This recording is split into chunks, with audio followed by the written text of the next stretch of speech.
নৈহাটির অভিশাপ, ইতিহাসের সাক্ষী এই বিসর্জন। কিন্তু এবার উল্লাসের মাঝে নেমে এলো চরম বিপর্যয়। 20 ফুট উচ্চতার কালীমূর্তি, নৈহাটির গর্ব, বিসর্জনের ঠিক আগেই মুখ থুবড়ে পড়ল এক স্থানীয় ব্যক্তি, যে রাগ ও হতাশা নিয়ে বলছেন স্পষ্ট গাফিলতি। বছরের পর বছর ধরে এত বড় পুজো হচ্ছে আর একটি রশিও ঠিক করে বাঁধতে পারে না, এদের আর কত গাফিলতি দেখব। আবার অন্যদিকে একজন স্থানীয় লোক বলছেন এই ঘটনা নাকি নিছকই দুর্ঘটনা, নাকি কোনো অন্য বার্তা।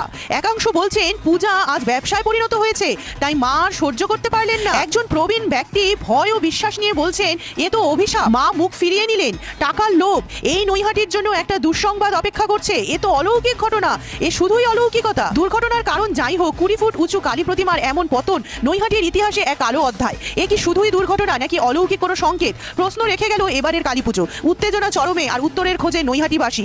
আপনাদের কি মনে হয় এ কি শুধুই অলৌকিকতা নাকি দুর্ঘটনা, নাকি এর পিছনে আছে কোনো ষড়যন্ত্র? এর মতামত